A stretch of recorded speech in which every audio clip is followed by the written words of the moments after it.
We will hear argument next in Case 2659, Thompson against Clark. Mr. Ali. Thank you, Mr. Chief Justice, and may it please the Court. The Second Circuit holds that a criminal proceeding terminates in the accused's favor only if it affirmatively indicated that the accused is innocent. That is wrong. A criminal proceeding terminates in the accused's favor when it ends and the prosecution has failed to obtain a conviction. As this Court has recognized, Section 1983's favorable termination rule protects against parallel proceedings, inconsistent judgments, and collateral attack. That explains why the plaintiff in Heck had to go off and get his conviction overturned on direct appeal, habeas, or through a pardon, and it explains why the plaintiff in McDonough satisfied the rule upon his acquittal. It also explains why the dismissal of charges terminates the proceeding in the accused's favor. When charges have been dismissed, a civil suit is not parallel to, inconsistent with, or collaterally attacking anything. As the 11th Circuit observed, every circuit to adopt the indications of innocence approach has mistakenly imported it from an unsubstantiated comment in the restatement. With very able counsel, respondent could not come up with any plausible defense of that added inquiry and focuses most of his energy on record-specific arguments from the certiorari stage that divert from the question presented. Respondent had a tall order. If he wants to inject his additional innocence inquiry into this federal statute, he had to show it was so well settled in 1871 that Congress would have taken it for granted. Instead, respondent openly admits that there was no such well-settled principle. This Court's opinion can end there. Even pretending that respondent could fight to a draw, it would not be a basis for reading his additional inquiry into the statute, and respondent is nowhere near a draw.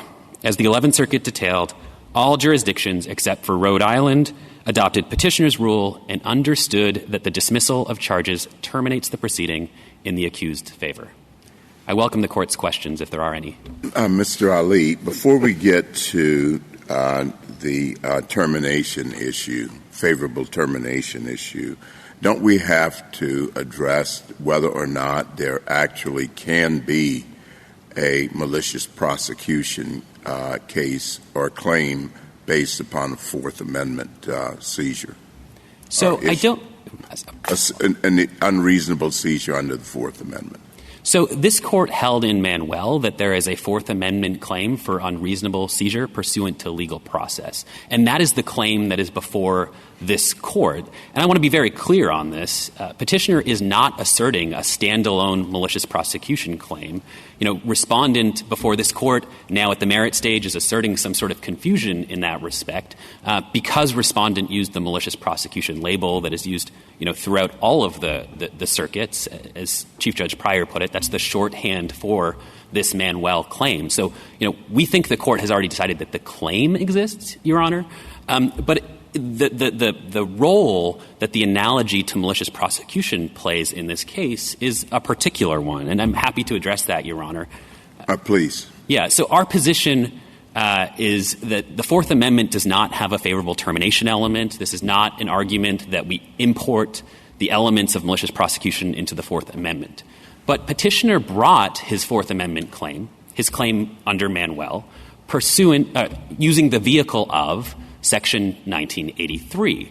And this Court has held that when Congress enacted Section 1983, it is reasonable, because it's a species of tort liability, to assume that Congress would have taken for granted certain well-settled common law tort principles when it enacted the statute. And so in the favorable termination rule, or the analogy to malicious prosecution in this case, takes place for all of the reasons that it took place in McDonough and in Heck. What this Court said is that when you are bringing a civil suit which challenges the initiation of a state judicial proceeding, that the relevant tort you analogize to is malicious prosecution, and in particular, that the favorable termination rule comes into play under Section 1983. What was the initiation? Where was this initiated, the state proceedings? This was initiated in New York State Court. No, so I'm confused. which seizure are you? At what point was petitioner seized? And that is the basis for this claim. Sure, Your Honor. So I promise to answer your question, but let me just say the question presented here presumes a seizure pursuant to legal process. We don't think the court needs to get into the question of what the particular seizure was. I think you're conflating two things, and I just want you to identify exactly where the seizure is and exactly where the proceeding begins. Right. So in this case, respondent never challenges below, but there are two seizures in the record here. First, as the United States admits in this case, the criminal complaint was filed while Mr. Thompson, while the petitioner was still in custody, and so legal process was initiated, and we will have to show petitioner, if respondent is allowed to raise it at this late stage, the petitioner's seizure for the purposes of this particular seizure will have to show that petitioner's seizure was caused by the initiation of legal process, meaning he would have been released had that false criminal complaint not been filed. The second seizure in this case, which has also been unchallenged since it was specifically ruled upon at the summary judgment stage and deemed proven at trial, we heard nothing from respondent on this seizure either, is that there's Second Circuit precedent clearly holding that the restrictions when being released on recognizance and the compelled attendance in court hearings constitutes a seizure within the meaning of the Fourth Amendment. Our position in this case, though, and I think what's critical for this court to know, is that the Second Circuit is perfectly capable of resolving those kind of late-breaking arguments that respondent is making before this court on remand. Suppose the case had gone to trial, the criminal case had gone to trial, and your client was actually convicted based on evidence entirely having nothing to do with the criminal complaint. Would you have a claim? Well, if he was convicted, we wouldn't be able to satisfy the favorable termination rule, so there would be no claim. Even though he was arrested without probable cause, you claim? Suppose he's arrested without probable cause, he's held for trial without probable cause, but then at trial the state comes up with completely different evidence and irrefutable evidence, and this individual is convicted. Is there a claim, a Fourth Amendment claim? So there is a Fourth Amendment violation in your hypothetical, but it is not cognizable under Section 1983. And this is an important point, so just to explain a little bit more, so a couple of responses. It is always the case when the court reads a prerequisite into the statute, separate and apart from the constitutional violation, that certain constitutional violations will not be actionable. So that was true in McDonough, right? You could have had false evidence introduced to instigate the criminal proceeding. As your hypothetical just posited, it could have been evidence that was likely to have affected the jury's verdict, but the plaintiff could have been convicted. And he would not have a claim because of the favorable termination rule. All the same in McDonough, I could give the same hypothetical in the context of Heck. So that is always true in these cases. Now, I think it's actually... Well, my question is, why should there be any kind of a termination element to this claim? It's a claim that there was an unreasonable seizure. So what does that have to do with whether... why is that at all dependent on the outcome of the trial? So I think the court's jurisprudence clearly distinguishes between those Fourth Amendment claims which challenge seizures without legal process, as the court put it in Wallace and in subsequent cases like McDonough, or in subsequent cases, and seizures pursuant to legal process. And in McDonough, we think the court confronted this question, the exact same question, and it said... when you have, the gravamen of the claim necessarily challenges the initiation of state criminal proceedings, then the analogous tort is malicious prosecution and the favorable termination rule. I don't want to fight too hard on this because if there's no favorable termination rule at all, then the Second Circuit clearly erred in requiring affirmative indications of innocence, and I'd be glad to talk about the problems with that rule. But if it's all right, because that's what I'm a bit mystified by.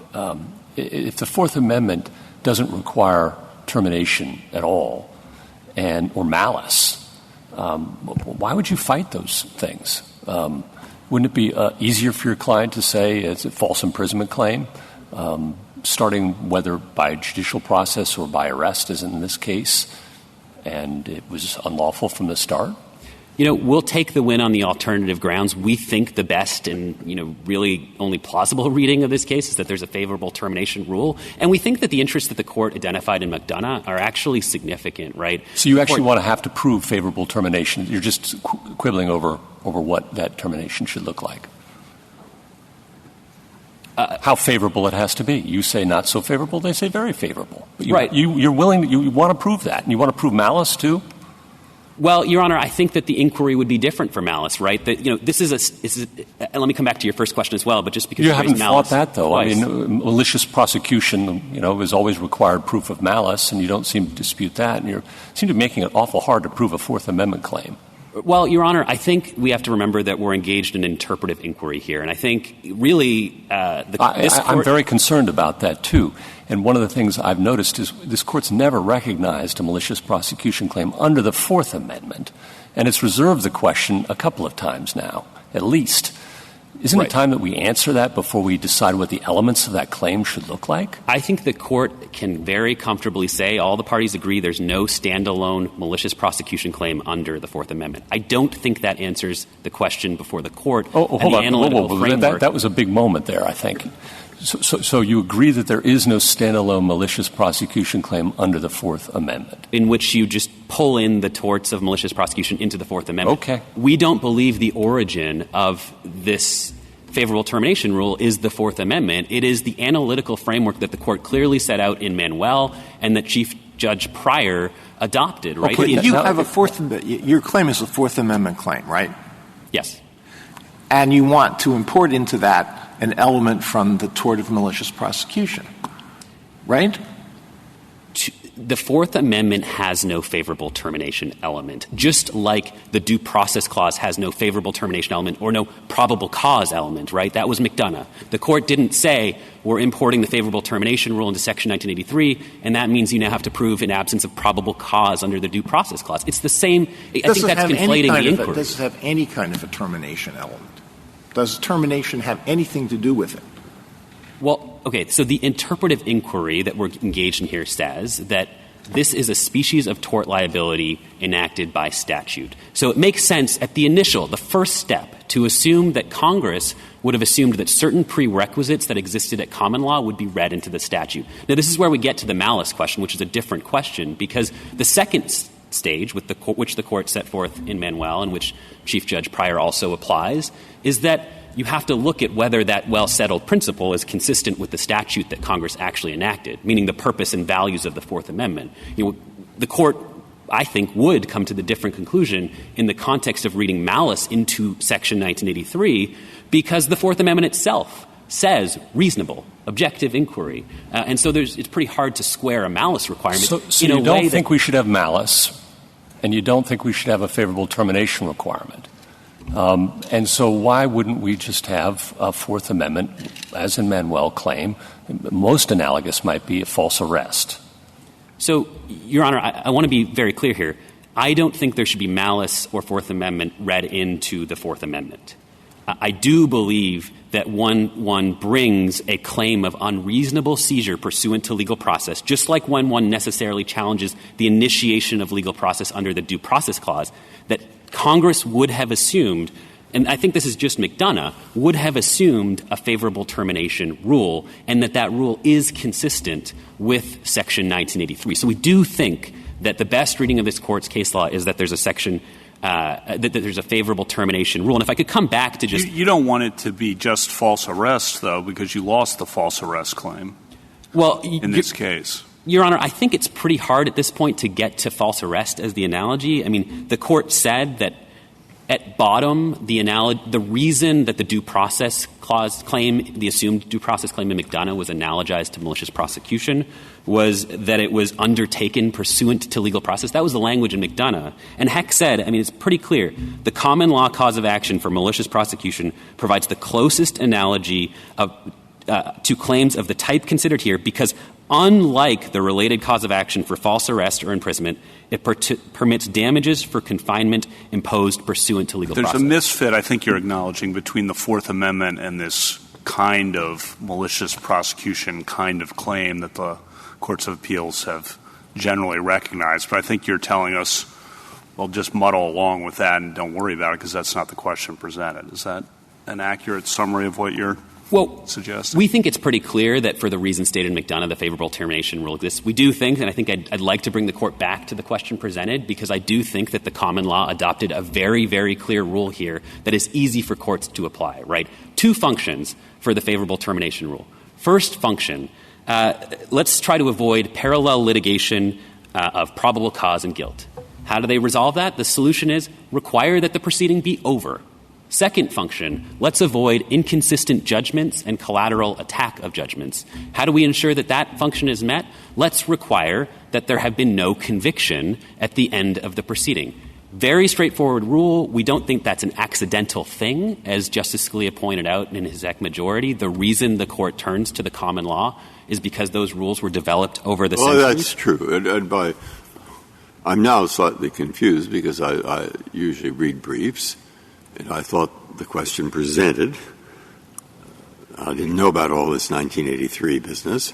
It's something they said in the Second Circuit. A plaintiff asserting a malicious prosecution claim under 1983 must show that the underlying criminal proceeding ended in a manner that affirmatively indicates his innocence. And we're arguing about whether that's so. Is that right? Right, Your Honor. Okay, if that's right, what do you do if, as you want to say, no, it doesn't? Right. Okay. So the assistant DA is there testifying. Why do you not prosecute this guy? You dismissed it. To tell you the truth, Your Honor, we have hundreds, maybe thousands of cases. We have a very big staff. We can't handle all this. And so we, in fact, do dismiss quite a few cases, an awful lot, because we just can't handle them. We take the more serious ones. Why'd you dismiss this one? Honestly, Your Honor, I can't find anybody in the office who remembers. Okay? But I can tell you our general policy. Yeah. What do you say? Your Honor, in that case, there's been no conviction, and it sounds like the proceeding is over if the charges were dismissed, and nothing stops the plaintiff there from bringing his Fourth Amendment claim for unreasonable seizure pursuant to legal process. And so what the DA will say, I'll tell you what, Your Honor, go ahead, hold it. We're going to have to triple our staff, or we're going to have to prosecute a lot of people who have very, very appealing personal conditions such that we feel we're going to be doing injustice if we go bring a case against them in a criminal court. And you say?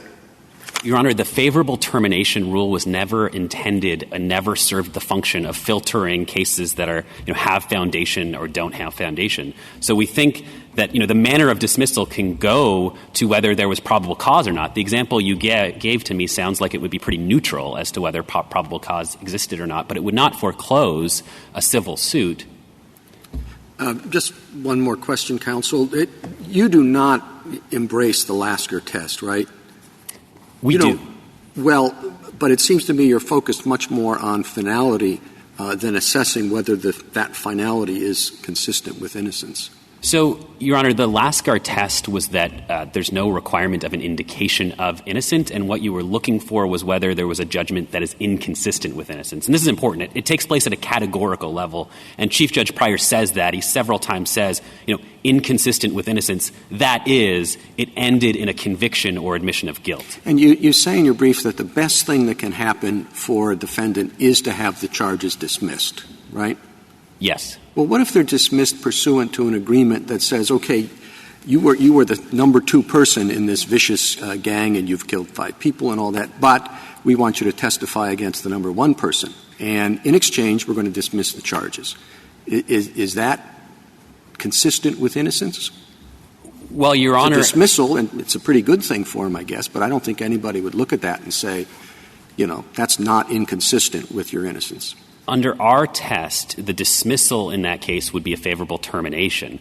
But as the common law courts recognize, the manner of dismissal, and so that agreement would all but doom the Fourth Amendment claim. That person's never going to be able to prove that there was no probable cause, or presumably at least there's going to be a lot of evidence here. And if there's an agreement, all but is stopped for reasons completely separate and apart from the favorable termination rule, which was, as common law courts put it, a technical prerequisite protecting against parallel litigation, inconsistent judgments, and collateral attacks. So what we're looking for is what common law courts looked for. It's what the rule in Heck and so common law courts really did. I stole this bread to feed my starving children. And the DA says, okay, I understand. Unlike, etc., I won't prosecute you. Now, you say, good, wonderful. We now have a malicious prosecution claim, right? So, Your Honor, common law courts carefully guarded the technical favorable termination prerequisite. And they understood that what Your Honor just described very much might doom. I'll direct you to Clark v. Cleveland, which is really kind of the canonical case by the New York Court of Appeals. It recognized that certain compromises or forms of mercy may be, I think the word it used, insurmountable when it comes time to actually prove that there was an absence of probable cause, but they did not conflate it. I stole the bread. I mean, it's Jean Valjean. I stole it. To feed my starving children. I'm just saying, your view is, there is a malicious prosecution claim. This is great. And, well, I know 4 lawyers who will bring it, and there we are. And so next time, that DA doesn't give in to that argument.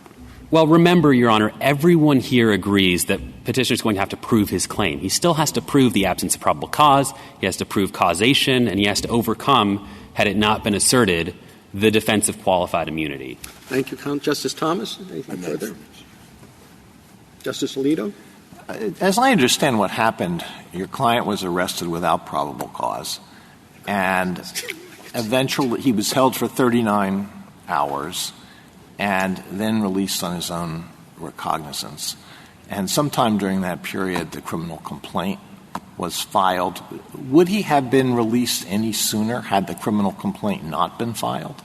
Your Honor, what we'll have to prove, and at least one of the seizure theories, we of course have the Second Circuit precedent that compelled attendance and the conditions are a seizure, but setting that aside for a moment, Your Honor, what we would have to prove for that first seizure is that he would have been released had that false criminal complaint not been filed. In other words, had respondent told the truth of what had happened to the prosecutor, he would have been released then because he had done nothing criminal. There would have been nothing to hold him for. The reason he was held was because, and solely because, and that's the causation piece, solely because of fabricated evidence that was produced by respondent. You'd have to prove what went on in the DA's office. So the assistant DA who was handling this would say, I expected this police officer to come tell me what actually happened before the initial appearance, and if I wasn't satisfied at that point, we would have released him. So, Your Honor, on the causation point, these multiple actor cases, causation is really hard to prove. And that's why we don't see a lot of these claims unless there's really serious misconduct being alleged. And what you typically have to prove is either a deliberate or reckless disregard for the truth. And it's precisely because of what Your Honor just said. If you don't have, when you have that, that's when you can say that it effectively, prevents the prosecutor from making an independent judgment as to probable cause. And on top of that, you typically have to prove that it was the sole basis for initiating the proceeding, because if there's independent probable cause, well, then you can't satisfy the causation requirement. And your claim is that your client was continuously seized after that point, even though he was released on his own recognizance because he was required to come back to court. Is that it? So, Your Honor, there was a seizure at the time that the legal process was initiated. I don't think the way the court has looked at it is that it's a continuing seizure. I think it's just that that claim doesn't accrue until favorable termination is how we would look at it. And under the Second Circuit precedent that respondent never challenged below, there were additional seizures by virtue of the restrictions when he was released on recognizance and on the compelled attendance. Who affected these subsequent seizures? The judge?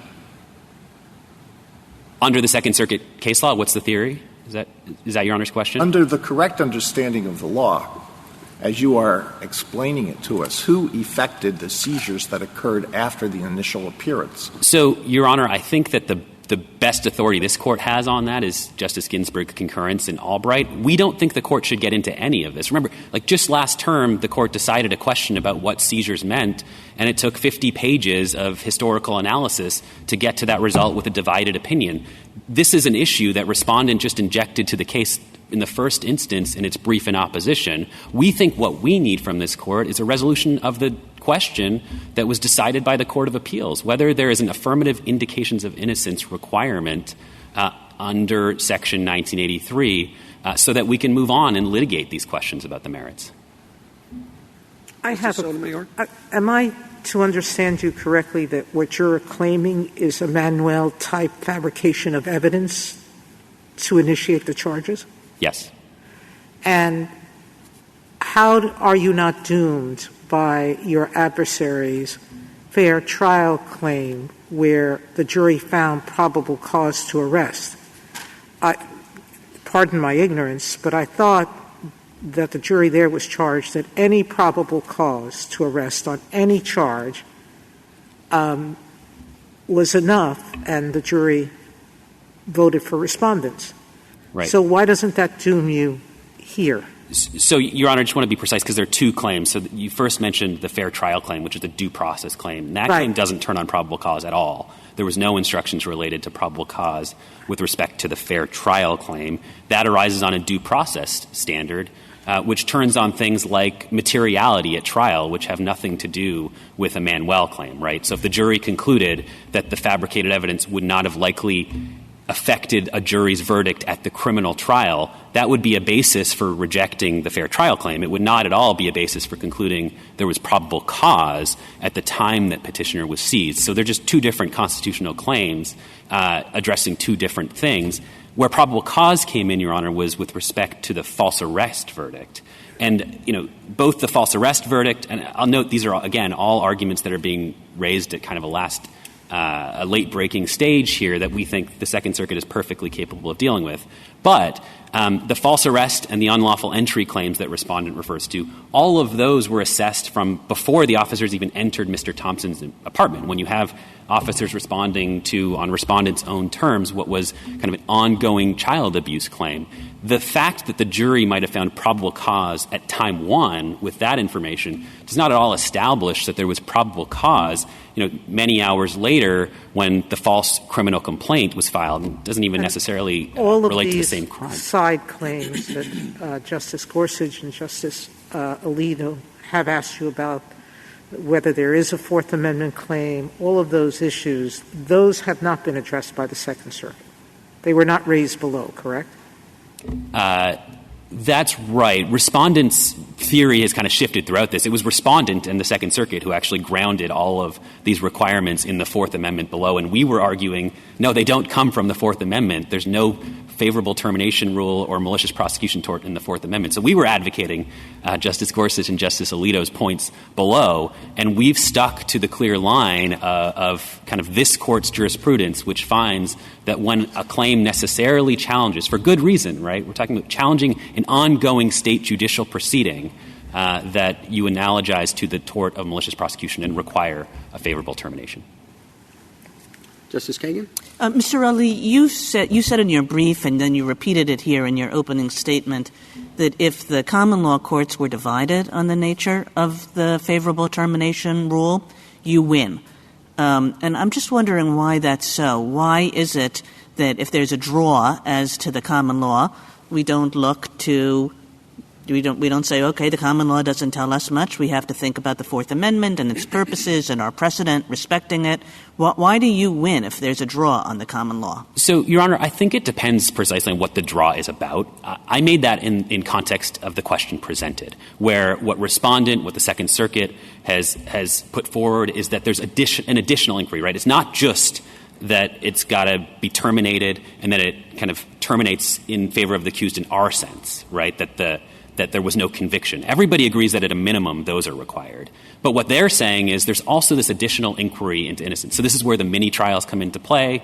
This is where, we're digging into a criminal record to see whether there have been indications of innocence. Yeah, I get that. But, if half the courts do that and half the courts don't, why do you win?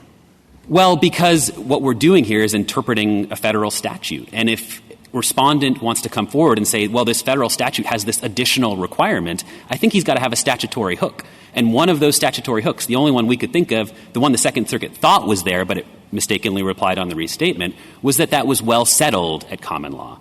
And so, Congress, another way to put it is Congress would have only taken for granted that additional inquiry if it were somehow pervasive at the time. And to read it into an otherwise silent statute, I think that's what respondents got to show.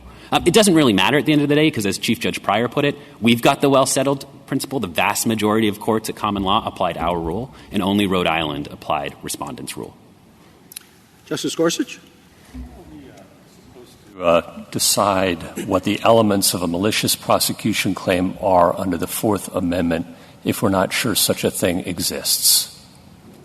We are not asking the court to decide what the elements of a standalone Fourth Amendment. You're asking us to decide what this element of favorable termination looks like in a malicious prosecution claim, and yet, as we discussed, counsel, we're not sure. You're not sure it should be under the Fourth Amendment. Maybe it should be under procedural due process. Maybe the Fourth Amendment claim should look very different than a malicious prosecution claim because we're interpreting a statute in the Fourth Amendment. What do we do about that fact? What do we do about the fact that you're asking us to define an element of a claim that may not exist? How many cases should this court continue down the road of assuming that which may not exist? So I worry I haven't been clear, so let me try one more time to do this. Our claim exists. It is the claim that the court recognized in Manuel. Okay. Put that aside, because as I read the record, lots has shifted on both sides in this case. As I read the record, you raised a malicious prosecution claim below. And just work on this assumption, okay? And now you're trying to slide it under Manuel, all right? Let's just stick with a malicious prosecution claim. If that's what's before us, assume that's before us. What should we do about the fact, and if you could just answer the question, what should we do about the fact that we're not sure it exists? Shouldn't we answer that predicate question at some point? Your Honor, we think the court could start its opinion by saying respondent is alleging that we asserted a standalone malicious prosecution claim, and no such claim exists under the Fourth Amendment. Okay. That is not the argument petitioner is making here. And the question presented... Okay, so then you'd say, yes, there is no such claim, but we still win anyway. Well, the question presented presumes the claim is unreasonable seizure pursuant to legal process, which is the claim of Manuel. And there was no confusion at the cert stage when we used that. I got that.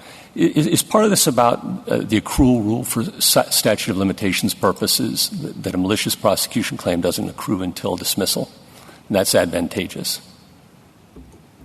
Well, Your Honor, I think it's I think that there is it does defer the claim. I mean, this favorable termination rule is a deferral of accrual. It's more just than that it's advantageous. It's avoiding the problems that were identified in McDonough about forcing a defendant to sue the people who have made the decision to prosecute him and then potentially waive his Fifth Amendment right of incrimination and give in to discovery. All of those same interests come into play in this claim. You could stay a case, though, too, right? Well, and that's exactly what the court rejected in McDonough, right? So the respondent in McDonough said, just stay it like in Wallace. And what the court said very specifically was, well, in Wallace you were dealing with false arrest where there may never be charges. I do have a few more questions. I hate to occupy so much time, but I got that one.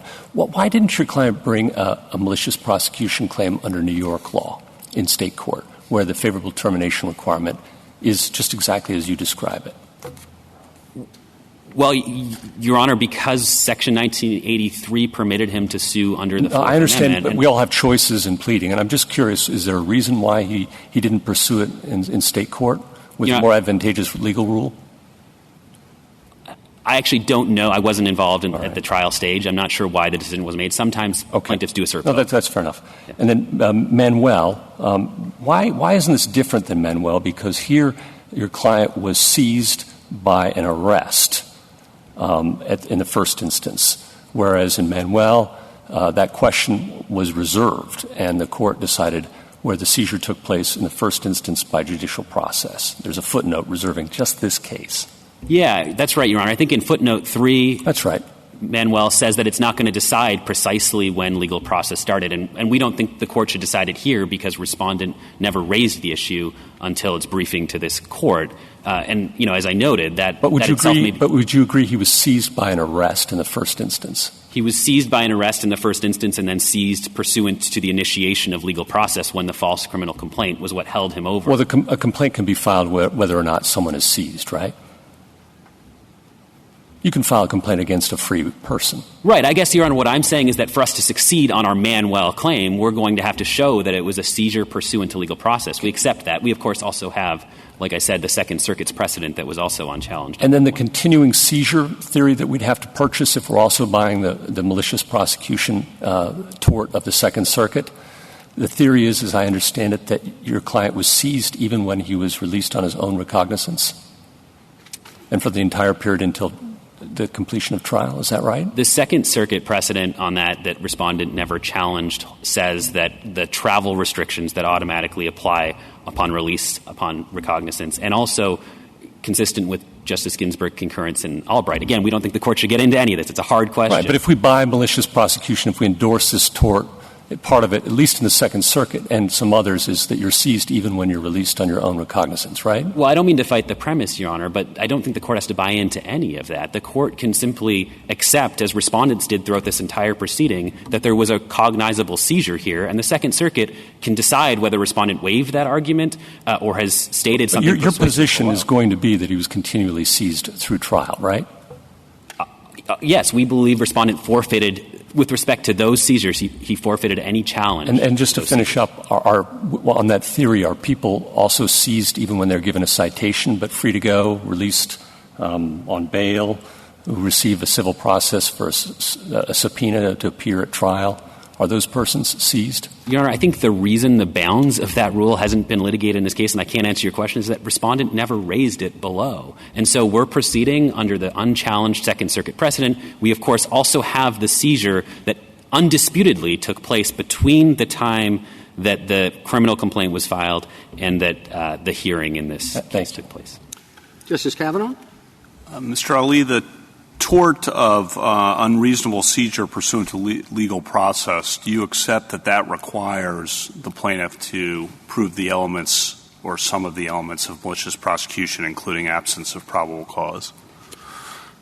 So the Fourth Amendment, to prove his Fourth Amendment violation, yes, we agree that petitioner would have to prove the absence of probable cause, but it comes from the Fourth Amendment, not from any tort of malicious prosecution. Okay. And then to follow up on answers you gave to the Chief Justice and Justice Breyer, just want to make sure I have this clear.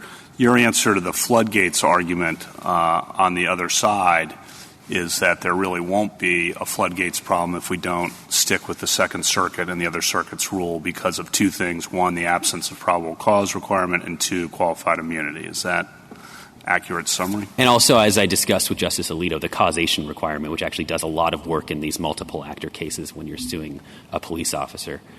We also, just to be very clear, we think the favorable termination rule is not a filtering rule. And so we, like Chief Judge Pryor, find it hard to figure out how that even factors into this case. Thank you. Justice Barrett? Thank you, counsel.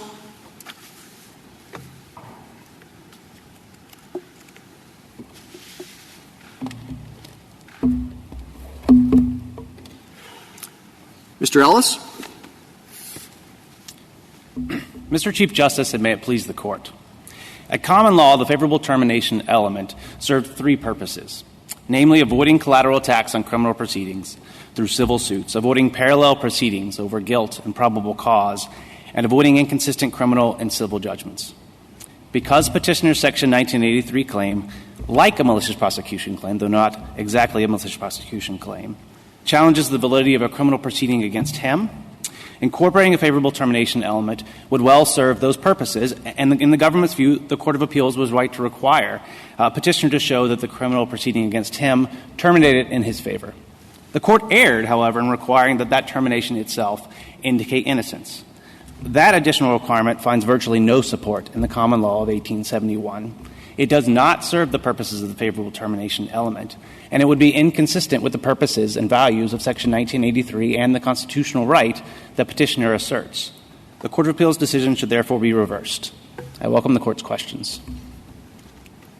What exactly is that constitutional right? We understand the constitutional right the same way the petitioner does. It's the one that was recognized by this Court, an unreasonable seizure pursuant in Manuel, an unreasonable seizure pursuant to legal process. Okay, what does that mean? What seizure and what process? So petitioner discussed the two different seizures. We endorse the first but not the second, at least in theory. We think a detention on the basis of legal process it can be a seizure, is a seizure within the Fourth Amendment. We don't endorse the second theory, the broader one that he's advanced, that the ordinary burdens of facing trial are also a seizure under the Fourth Amendment. So what is the detention based on legal process here? So we think it's actually unclear from this record if that's in fact what happened. He has alleged in his complaint and has reasserted here that the detention post the filing of the criminal complaint in this case was caused by that criminal complaint. If he can make that out, we think that qualifies as a seizure pursuant to legal process under Manuel, and one that would be analogous to a malicious prosecution claim. Counsel, given that McDonough said that if you bring someone to arraignment within 48 hours of arrest, you're presumptively okay. And here that happened. And also the plaintiff was in the hospital for a good portion of that, not actually in detention. And the complaint it was filed during that 48-hour period, and he wasn't arrested pursuant to any legal process. He was arrested in a warrantless arrest. So how does that work? So those are great arguments I think could be advanced to why on remand, if this claim is reserved or defense is reserved, why in fact he wasn't seized, he wasn't detained because of that criminal complaint. You may well be right, Your Honor. I think in this case it's not presented because respondent hasn't forfeited that claim below, and we don't think that the court needs to answer that question to resolve the question presented, just as it didn't do in McDonough. If you look in the footnote 4 of McDonough, it assumed in that case that there was sufficient deprivation of liberty to trigger the due process clause because it hadn't been challenged below, and so it could reach and resolve the question presented on which there was a circuit split, and it's the same situation you face here. Is there a value for us answering this question outside of this individual case? Absolutely, Your Honor. And what other claims would having an answer to this be helpful? I'm sorry, do you mean the question presented, Your Honor? Yes, other than in this case. Sure. So it's not clear on this record, as I've said. I don't want this case. I want to know what other areas of law invoke malicious prosecution or what other claims invoke. So we think the answer in this case would govern any claim under 1983 of an unreasonable seizure pursuant to legal process. We think you can assume that that was established here and then go on to resolve that question, and it will govern in lots of cases, like Manuel, where there's no dispute anymore, obviously, that there was a seizure pursuant to reasonable legal process there. This is the question that the court left open at the end of Manuel. That's the question the court will be answering in this case, and we think it does have salience and meaning outside the context of this particular case. What was the seizure pursuant to legal process here? So I think there are two alleged seizures pursuant to legal process. The one is, we've discussed, the detention, if it indeed was caused by the filing of the criminal complaint. Okay. And the second is the burdens of trial. Now, we don't agree with that. We haven't endorsed that theory. We have serious doubts that the Fourth Amendment should be read to govern that you're seized if you're just required to show up at trial. Our point is only that the respondent didn't challenge that below. The court can assume it, just as it's assumed it in McDonough, and reach and resolve the question presented in this case. Well, this is going to be a serious question, although it's going to sound fanciful. Let's say someone is questioning a medical expert, an expert on lung cancer. And the question is, Doctor, I'm going to ask you a question about a centaur, which is a creature that has the upper body of a human being and the lower body and the legs of a horse. And what I want to know is if a centaur smokes 5 packs of cigarettes every day for 30 years, does the centaur run the risk of getting lung cancer? What would the medical expert say to that? I think he'd say that's a fanciful question that I can't answer. I think that's not this case for a couple of reasons, Your Honor. I think because what should I do if I think there is no such thing as a Fourth Amendment malicious prosecution claim? Assume that it exists. Assume that there is a centaur, and the centaur's out in the woods smoking cigarettes like crazy. So I don't think petitioner is asserting, we don't read petitioner to be asserting in this court a standalone right against malicious prosecution. We understand, and it's baked into the question presented, petitioner to be asserting unreasonable seizure pursuant to legal process, just as the court recognized in Manuel. The malicious prosecution, the relevance of the tort here, is not in defining the constitutional violation, but in looking to as the starting point for defining this claim for damages under Section 1983. I actually think that the court in Manuel laid out this process very well from pages 920 to 922. The first step is identifying the constitutional right at issue. Manuel did that. The second is to identify what are the contours of the 1983 claim for damages. And that turn looks to the most analogous common law tort. And let me just ask one more question, and then I'll stop with this, because it may be of no interest to anybody but me. But the part of the claim here that you think is legitimate is a claim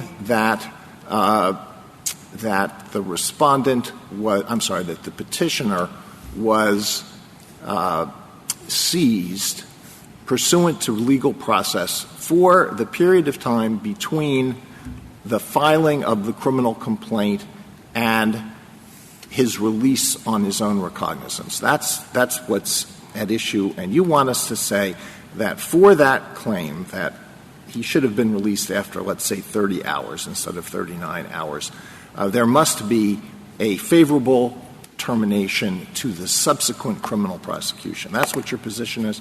Yes, Your Honor. And the reason that is because that claim is premised on a claim that the criminal prosecution was unfounded and unwarranted. And that kind of claim brings into the case all of the concerns that the favorable termination element was intended to serve and to prevent. And we think that the Congress of 1871, when it enacted 1983, would have expected a claim that directly challenges the validity of an ongoing criminal proceeding, would have included a favorable termination element to avoid collateral attack on that proceeding, to avoid parallel proceedings on guilt and probable cause, and to avoid inconsistent judgments. We think all of those reasons apply here, just as they applied in Heck, just as they applied in McDonough, and we think the Court should incorporate that element into this claim. Mr. Ellis, one way to resolve this case is to assume a couple of questions that your brief suggests that we should resolve. And I want to ask you why it is that we should resolve them rather than assume them.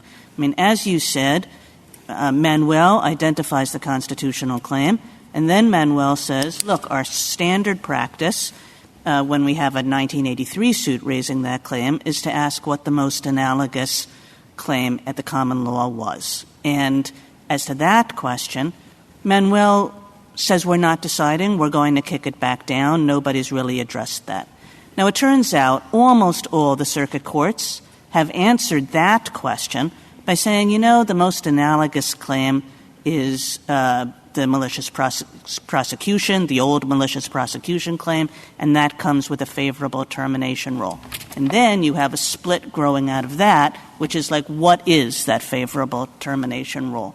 So one way we could decide this is just to say, we're still not deciding what the most analogous common law tort is.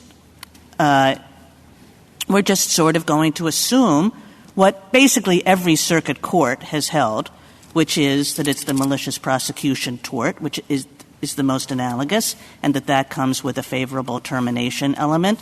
And now we'll tell you, given that everybody is doing the cases in this way, what that favorable termination rule is. And we could decide it that way, but you seem to want us to say the most analogous tort is the malicious prosecution tort. Why would we do that? So a couple of reasons, Your Honor. I think the first reason is the one that Justice Alito identified, answering what the contours of the favorable termination element in this particular context for this particular constitutional claim without deciding it exists does risk sort of answering how many packets of we do that all cigarettes. The time. Fair enough. The second reason, Your Honor, is because it is the subject of a circuit split, as you note, although a lopsided one, and the parties have joined issue on this question. We briefed it in our case. It was briefed in the respondent's case. It was briefed in the other Mickey's case. We think the court has the arguments before it on that question, and I think the lower courts would benefit from guidance. I actually don't think that this is briefed at all in this case. What's briefed in this case is the question of what the favorable termination rule is, whether it's petitioner's version or respondent's version. What's not briefed in this case is whether the most analogous tort under common law was malicious prosecution or something else. So I think if you look to our brief, we briefed it, look to the DA's, the Chicago brief, they've joined issue, and I think respondent has also joined issue on that in their brief. We also think that just the question is pretty easy, that we think a claim like this, where a petitioner is, JA 33 to 34, directly challenging, saying that there was an unreasonable seizure on the basis of an unfounded prosecution, that's the essence of malicious prosecution. We think the court should answer that question, and I think the courts of appeals would benefit from the court's guidance on that question. At common law, and malicious prosecution did not require a seizure. Correct? That's right. So the Fourth Amendment requires the seizure. That's the first step. And then the second step is when you're challenging a seizure on the basis of a criminal prosecution, is that analogous to a malicious prosecution? Although the common law didn't require a seizure, it certainly did address it. The court recognized that in Heck, and the treatises are clear that detention can be part of the damages of a malicious prosecution. A malicious prosecution without a seizure is not cognizable under 1983. Is that your position? It's certainly not cognizable under the Fourth Amendment. The court rejected it as being cognizable under the substantive due process. In Albright, I guess it's open technically under the procedural due process. We haven't taken a view, although we're skeptical that would be a standalone right. Why wouldn't that be the more natural home for a claim called malicious prosecution aimed at addressing the misuse of judicial process? If that were the right that petitioner was asserting, I think that might be the more natural. No, I'm not asking what petitioner asserted in this case. Why wouldn't that just be the more natural home for any tort called malicious prosecution? It may well be, Your Honor. We don't take this court and this case to present, and we're not asking this court to hold that there's a standalone constitutional right against malicious prosecution. We're following the court's analysis in Manuel and in Heck and in Wallace and in McDonough. Okay. And then you'd agree that if someone's arrested, they can bring a Fourth Amendment claim without proving malice or abuse of the judicial process or favorable termination? I think if there hasn't been, if a seizure is not pursuant to legal process, that's Wallace. And in that case, you're analogous to a false imprisonment. None of those elements are required. It's only when there's judicial process. I think when there's judicial process, and I think Wallace all but answers this question, that once a seizure is pursuant to legal process, that's a malicious prosecution, or that's analogous, to a malicious prosecution claim, and we think the favorable termination elements and the reasons for it. Where else in the Fourth Amendment do we require proof of subjective malice? We actually think it's pretty unlikely that the malice is part of this element. So that goes too? Excuse me? That goes along with favorable termination. And so we think favorable termination is an element of the claim for damages. We think malice is likely not, for exactly the reason you identify. Now, if you look at this court's case in Nieves, for example. Why shouldn't we get rid of favorable termination too? Because the purposes of the favorable termination element at common law are equally well served in a case like this, just like they were in McDonough, even though it wasn't a requirement of the constitutional claim.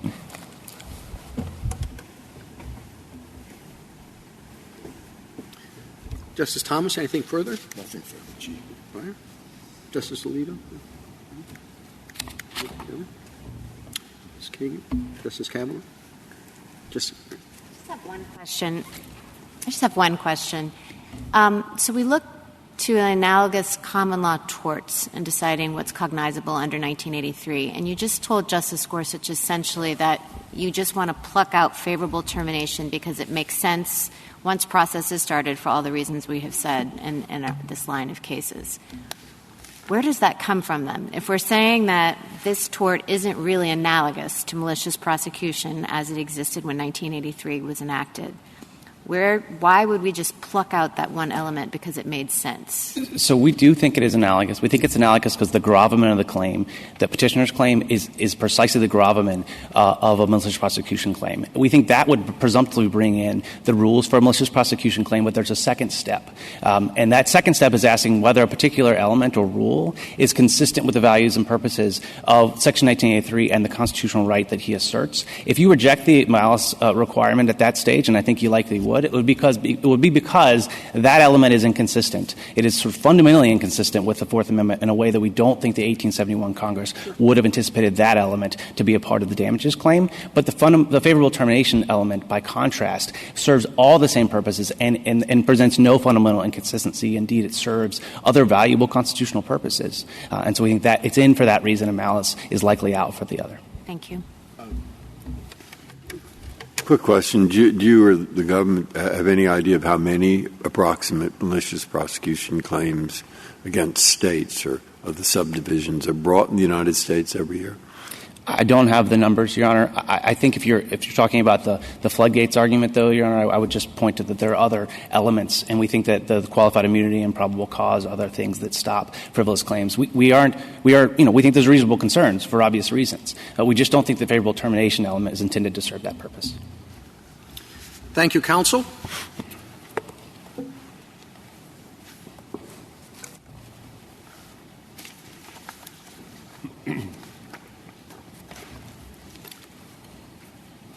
Mr. Moore? Mr. Chief Justice, and may it please the Court. The Second Circuit correctly interpreted the favorable termination requirement of petitioner's malicious prosecution claim. The Circuit's rule requires that a plaintiff bringing a malicious prosecution claim demonstrate that the underlying criminal charge is ended in a manner indicative of innocence, meaning that the charge is terminated in favor of the criminal defendant in a way that reflected on the merits of those claims. Those charges, rather. That rule is supported, finds strong support in the common law, and it exists for good reason. The more foundational issue here, however, is that from the beginning, petitioner has asserted a malicious prosecution claim that is fundamentally not cognizable under the Fourth Amendment. The allegations that he brought were directly tied to malicious prosecution, and the claim that exists as recognized in the Second Circuit is a malicious prosecution claim. It is not an unreasonable seizure pursuant to the legal process claim. That was not raised at trial at all. Even turning to the merits, so the Court can and should resolve the case on that basis, alleviating confusion and discord among the circuits. Even turning to the merits, however, petitioner cannot prevail. His reliance on Heck and McDonough is misplaced. Both of those cases were due process claims brought against prosecutors, not a Fourth Amendment seizure claim brought against a police officer. The rationale for the rule articulated in those cases doesn't carry as much weight when applied to the constitutional right and factual circumstances alleged here. Moreover, his attempt to rely on the common law of 1871 fares no better. The common law of 1871 does not reveal any well-settled rule. Petitioner cannot claim, when his own cases indicate that there was a conflict of the authorities, that Congress necessarily intended to incorporate his proposed rule into the Section 1983. Modern courts, considering current law enforcement practices, have increasingly adopted the indications of innocence standard, and we believe that this Court should do so as well, to the extent that it recognizes a malicious prosecution claim at all. I welcome the Court's questions. Thank you. You seem to suggest that the false arrests and unfair trial verdicts would preclude any recovery on remand. Could you walk us through that just briefly? So I think the clearest argument on that point comes from the so-called fair trial claim, the evidence fabrication claim. The jury's verdict there necessarily found that petitioner suffered no deprivation of liberty, no impairment of his liberty, based on fabricated evidence. If we're bringing a claim that is in the same ballpark as Manuel, in which any procedure pursuant to legal process can be attributed to the police officer as opposed to the prosecutor or magistrate who ended up ordering that seizure, then there has to be some indication of misconduct and falsification. And the jury has squarely rejected that, saying that there was no deprivation of any liberty, let alone something rising to the level of a seizure, pursuant to any falsified evidence. Why isn't that exactly the kind of question that we usually allow courts to figure out on remand, assuming you haven't forfeited it? Justice Kagan, we would actually welcome, to the extent that the court is willing to say, the malicious prosecution claim that petitioner brought that was litigated at trial and even through the circuit litigation isn't actually a claim. And we will vacate on that basis, send the case back to the Second Circuit to No, that was not what I was suggesting. I was suggesting deciding the question presented here and sending it back to deal with your arguments about how that in the end won't do the petitioner any good. If Your Honor does if we assume that there's a malicious prosecution claim and the court assumes its way to the question presented, then we would raise those arguments on remand. I think, however, that addressing the fundamental questions is part and parcel of answering the question presented here, because what the elements of this claim look like, what favorable termination actually, what form that actually takes, is dependent to a large extent on what claim is actually being brought. And so petitioners claim that the Heck and McDonough rule settles this question, I think is not right. Again, both of those were due process claims addressing that would necessarily call into question the ongoing criminal proceeding or an outstanding criminal judgment. If he's truly challenging the seizure in this case, then it's hard to see how that necessarily calls into question any subsequent conviction that may follow at the end of proceedings. Just as in Wallace, the court said that a challenge to a seizure, admittedly pre-processed there, doesn't implicate Heck, that we would argue that that rationale doesn't justify the rule here. It's hard to see — I apologize. No, keep going. It's hard to see why why the initiation of legal process why the seizure pursuant to legal process at that early stage would in every instance would require a different result, and why the court would assume that it did.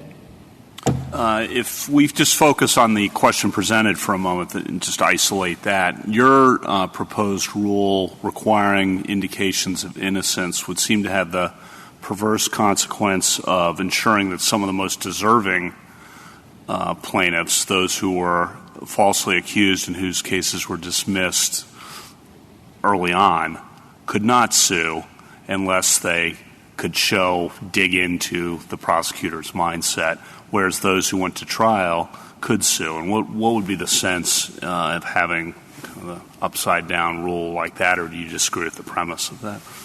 To a large extent, I disagree with the premise. There was questioning earlier in the argument that prosecutors dismiss cases for all sorts of reasons at all stages of proceedings that have very little to do with the merits. Amici on both sides and the government agree on that. But they also dismiss cases often because the evidence doesn't hold up. I can put some numbers to this, Your Honor. The NAACP, in footnote 18 of their brief, cites a study from the Vera Institute of Justice, which looked to why prosecutors dismiss cases. And so after we get past the screening stage, the police officer comes in and says, here's what happened, can we press charges? After we get past that stage, the insufficiency of the evidence is the motivating factor for a prosecutor to dismiss cases in about 10 to 15% of cases, which leaves 85 to 90% of cases dismissed for reasons wholly independent of the merits of the case. Wouldn't that be picked up under the tort, as it's been articulated by the Second Circuit and other circuits, by the absence of probable cause requirement and by qualified immunity? In other words, what extra work is this indications of innocence requirement really doing that's necessary to have these kind of mini trials ahead of time, I guess? Well, it depends somewhat on what claim we're actually talking about here.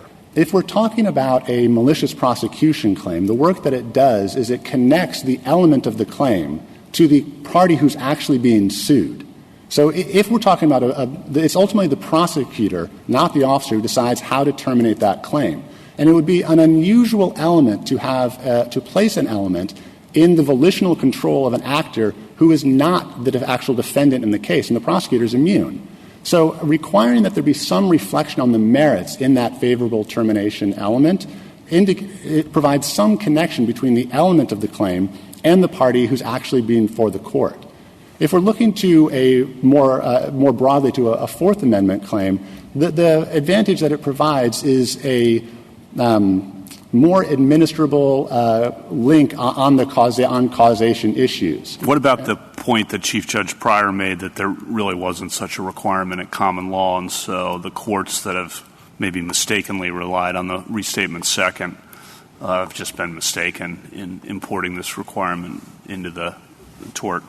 So I think that the law was unsettled, certainly in 1871, on this question. And I don't think that the more modern courts that have looked to that question have been mistaken. I think that there is good reason for the rule that they've adopted.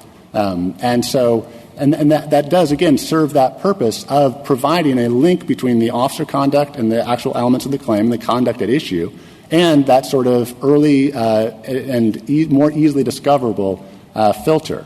Addressing the common law question, and I apologize if you have a question.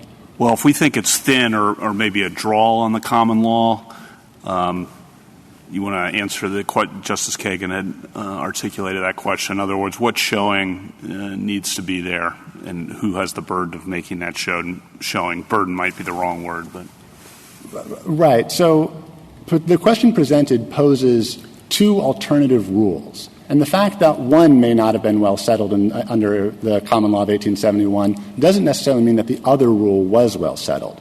So at that point, the court is not looking to determine what the common law of 1871 requires, but is rather looking to the tort law as a source of inspired examples to inform the court's own decision as to what the contours of that element should look like. And in that case, the increasing acceptance among federal circuits and state courts is in place for good reason. That good reason are those that I've expressed to Your Honor. And to bolster the point just a little bit about the common law being unsettled in 1871, petitioner's own cases acknowledge that there was a conflict in authorities at the time. He cites to the Casimir decision, he cites to the Woodman decision, he cites to the Kennedy decision, he cites to the Stanton decision. All four of those courts indicate that the common law was not well settled at the time.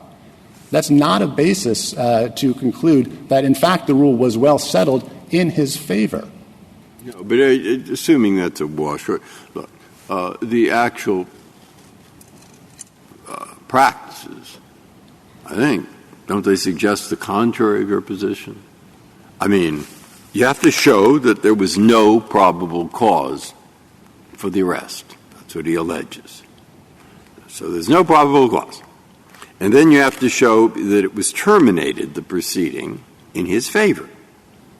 The question is here, I guess, and you also have to show that the way in which it was terminated affirmatively indicates his innocence. There are hardly any cases like that. What they do is they just say, dismissed. Hey, defendant, you object to the case being dismissed? No. Okay, end of the matter. Now, I don't know if I'm right. Am I right about what normally happens?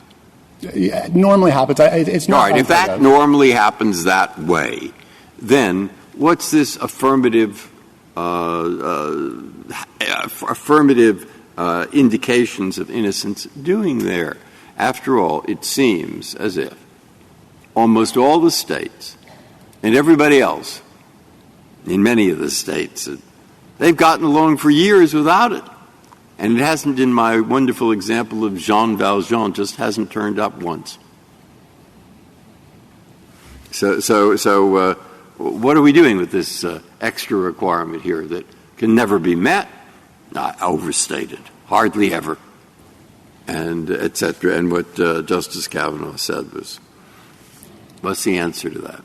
So the answer is that the rule exists in the context of malicious prosecution claims, and that those claims present a mismatch between the conduct of the prosecution, which is out of the hands of the police officer, and the defendant in the civil case, who is the police officer.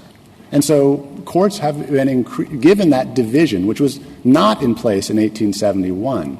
Courts have increasingly adopted this standard as a means in a way that reflects the need to tie the claim at issue to the defendant who's actually before the court. And requiring that there be a merits indication in the termination does tie it to the officer conduct in a way that the simply requiring the prosecution have ended does not. The mere decision to end the case is in the hands of the prosecutor, and the officer seldom, if any time, has actual authority to make that determination. Counsel, as you can tell from the questioning, there's a real issue in this case about whether we should be deciding essentially a downstream question when we haven't resolved an upstream question, and that's one of your arguments in favor of dismissing, I guess. But it's kind of a feature of our jurisdiction that we sometimes will do that. I mean, if you have a particular question of whether there's a claim and then a downstream question, like what the elements are, well, it may be a serious issue that has divided the courts of appeals, what the elements should be. And we may look at the prior question, the upstream question, and decide that that may not be ripe for our consideration at this time. It may be ripe later on. The two questions might have had different treatment in the different circuits, so that one conflict is ripe and the other is not. I mean, do we have to wait until that upstream question is suitable for our jurisdiction before addressing, say, a sharp conflict in the circuits? We don't have quite that here, but the circuits are divided 5-5 on the elements. But we think the upstream question would benefit from further percolation before we grab it. Is there anything wrong with that? Well, I think that the problem with doing so is that I believe it's the upstream question, the more foundational question. Is there such a cause of action? Right. And what it looks like and what the basis of that claim is affects the ultimate resolution of the downstream question. And merely slapping the label, this is unreasonable seizure pursuant to legal process, ultimately papers over distinctions that continue to exist. And so to take a clear example, the court recognized in Manuel that such a claim existed, and on remand, the Seventh Circuit said, well, there is no malicious prosecution claim at all. That's not even helpful as an analogy. The Second Circuit, also applying Manuel, and this is in footnote 1 of the SPAC decision, in footnote 1, the court says, we're considering what amounts to a Manuel claim for unreasonable seizure pursuant to legal process, and in this circuit, that means what amounts to a state law malicious prosecution claim with a seizure element tacked on at the end, basically as a form of damages. So the court, by not addressing that upstream question, allows confusion even among courts that are purporting to apply the exact same claim. And that's harmful, and to return to the point of a moment ago, that's harmful because when the courts are then determining what those elements look like, they are assuming what the claim is giving rise to that element. And if they are assuming differently or incorrectly, that leads to different shapes of the rule here. And again, if this is a malicious prosecution claim, the rule is based in different considerations than if we're talking about a Fourth Amendment claim. But I think, Mr. Moore, that just sort of ignores what the Chief Justice was putting to you. We have 8 circuits that are now applying a favorable termination rule in Manuel-type claims. And 7 of them are applying one variant of that rule, and an 8th comes along and says we ought to be applying another variant of that rule. And then when you look at the opinion of that 8th court, it looks pretty good. And that's a pretty serious position. It might be the right position. So 8 circuits are applying a favorable termination rule. 7 of them might be doing it the wrong way. That seems like a case we should resolve. Well, just a foundation, and I know this isn't the key point of your question, but I disagree that the Lascar decision does provide a compelling view of the historical law. To address the core of your question, though,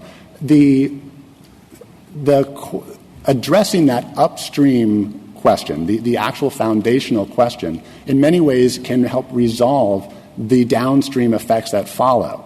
And so the court is certainly free to assume its way to that question presented. We believe that we prevail even under that standard. But I don't really see how it does. I mean, the upstream question, the only possible way that it could affect the downstream question is if we decided that there was no favorable termination rule at all, in which case the petitioner definitely wins. So I don't see why it's a problem to ignore the upstream question. And by the way, wasn't this all addressed at the certiorari stage, where you came in and said exactly this? And, to be frank, we ignored you.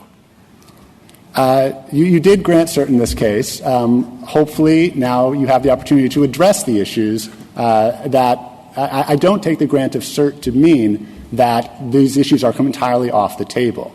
And to address the original question as to how we could prevail on the merits of the question, if we are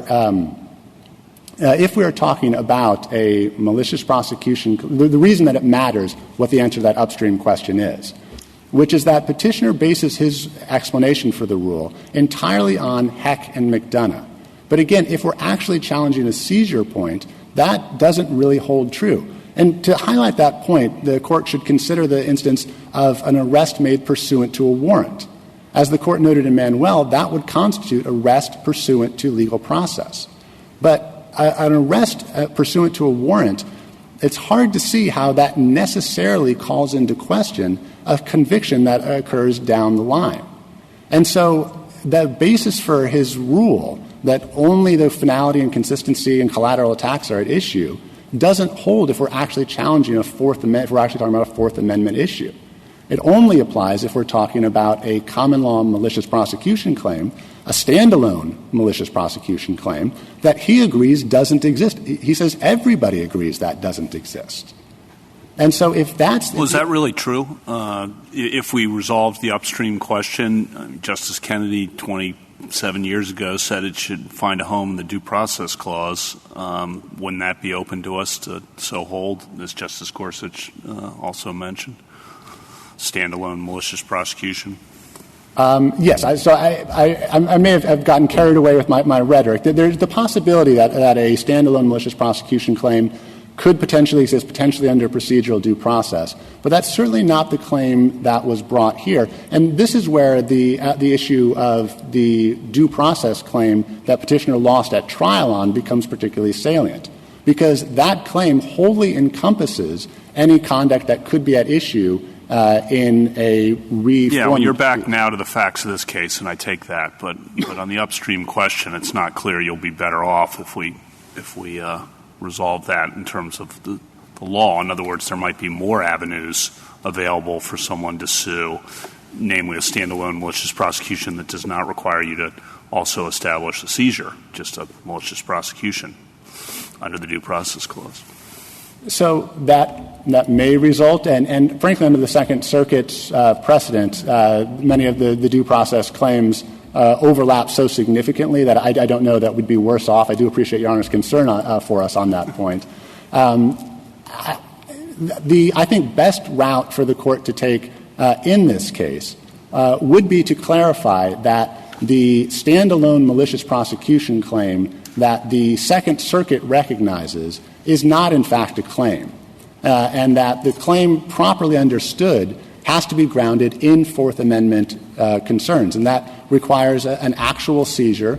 It requires causation that's directly linked to the officer's conduct, akin to what was set forth in Franks versus Delaware. That's been conceded by your adversary. So assuming that there's no malicious prosecution claim because they're not claiming there is one, assuming they say their claim is just a Manuel claim, an unreasonable seizure pursuant to legal process, where do you want to be assuming, and I don't assume it because that's what Manuel said, that there was such a claim. We didn't know what to analogize it to, whether false arrest, malicious prosecution, or something else. I thought that was the issue that Manuel left open. Am I wrong about that? No. So Manuel did leave open whether malicious prosecution is the best analogy for that kind of claim. It did, but it assumed that there was a cause of action for unreasonable – not assumed. It held there was an unreasonable seizure pursuant to legal process, correct? Yes, it did. All right. So now the question is, what do we analogize it to? What do you want to analogize it to? Because if there is such a claim, doesn't it favor you to analogize it to malicious prosecution that has so many more prerequisites for success than a fault? Forget about this case, okay, because you want to win this case. I assume you have a lot of other such cases. Doesn't it favor you to want to analogize it to malicious prosecution?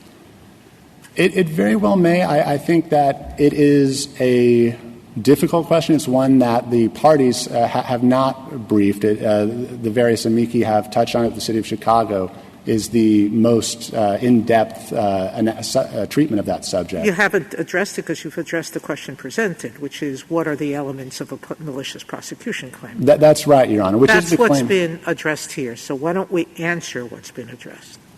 Because to return to the point that I was making earlier, what that element looks like depends on what right is actually being asserted. And How? If the assertion is that there was an unreasonable seizure, then the rationale, the Heck and McDonough rationale, carries far less weight. And it would be a mistake to assume that we would urge the Court not to assume that the same rationale necessarily applies Why? to Isn't the Heck thinking that if you're seized pursuant to legal process, that we should wait until that legal process ends before you can bring a claim? And we should not bring a case, and we only should bring a case if it's been terminated. I think I would add a little bit to that explanation. It's not merely the existence of legal process, but it's the fact that challenging that bringing the civil suit, the 1983 claim, would necessarily impugn in Heck an outstanding conviction. In McDonough, that was expanded to include also ongoing proceedings.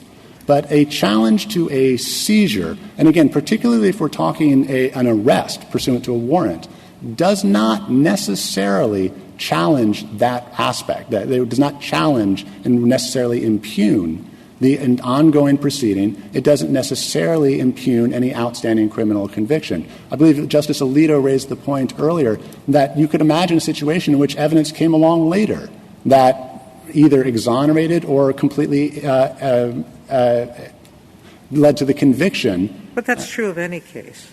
In every case, there are different grounds to defend. The issue is whether or not, what do you analogize this to, not because on your particular case you have a better argument on seizure, but on whether or not the case below has finished so that an action now makes sense.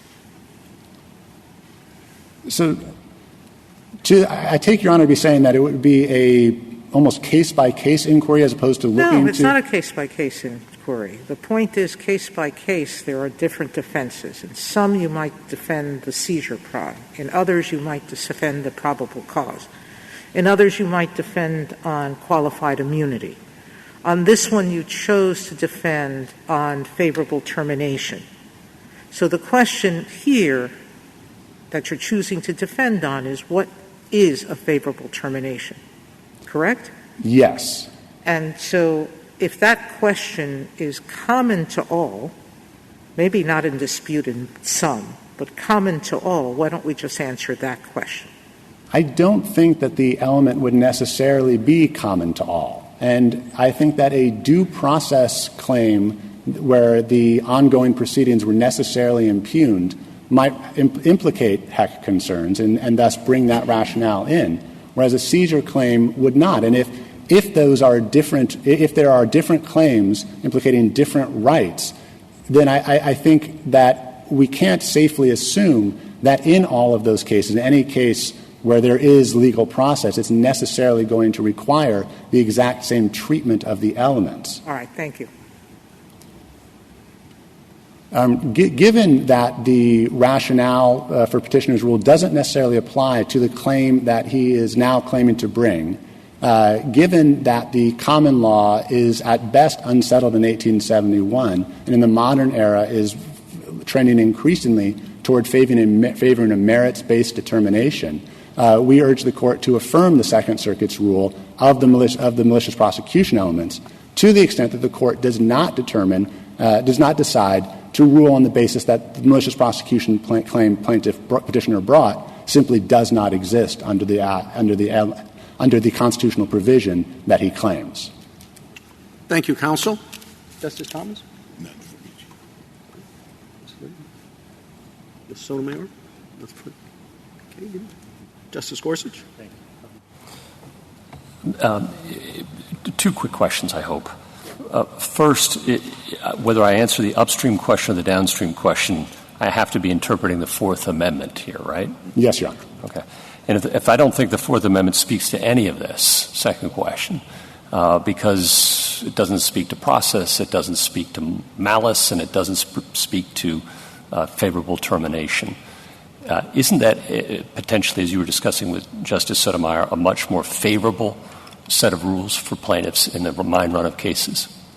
So we think that — so in the instance that Your Honor is positing, we think the best course would be to not specify whether there's malice, whether there's favorable termination. But to answer your question more directly, we think that a true Fourth Amendment claim, not one that has been twisted into what is essentially a state law, what is in effect a state law malicious prosecution claim, we think that that does favor us, because unlike the current Second Circuit That wasn't law, my question. My question is, isn't that more favorable to plaintiffs in the mine run of cases, the not answer to is, have to prove these things?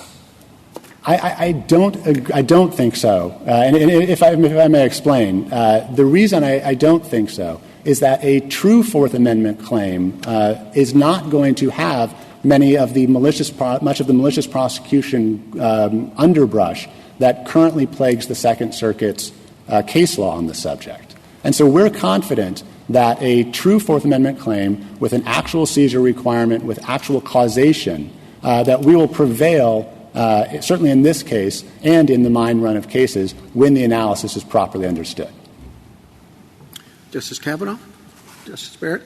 I have one. So I'm following up on Justices Kagan and Sotomayor, asking you about our choices in how to resolve this case. And one is to focus on the question presented, which really just focuses on what does it mean for termination to be favorable and does a dismissal count.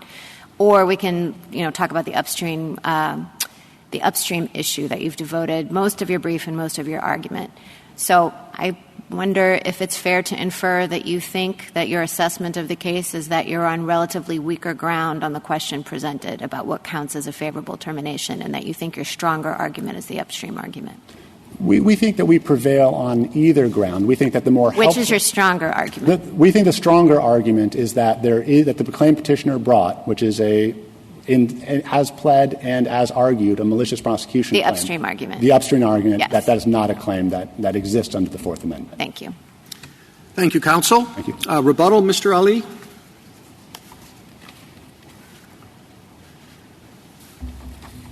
Thank you, Mr. Chief Justice. Just two quick points. First, I think, given that I answered questions from a lot of directions initially, it'd be helpful to just be clear about what we think the Court needs to hold. We think the Court granted this case to decide a deep and pointed conflict between the federal circuits, and all the Court needs to say is something like this.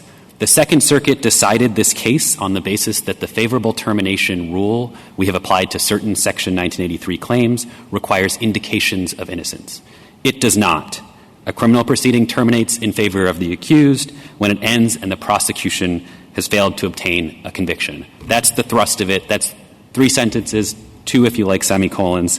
And just coming to the actual merits of the QP and kind of the second point I just mentioned in stating what the Court should hold, we agree with Chief Judge Pryor that the common law is very clearly on our side, virtually unanimous outside of Rhode Island, and we are left still wondering what the statutory hook for reading the indications of innocence standard into the statute is I heard policy arguments from my friend on the other side. I heard arguments about kind of nose-counting state courts, which, by the way, in their briefing, they only still get to a minority. We think it's far fewer than 20, but even on their own terms, they only get to 20.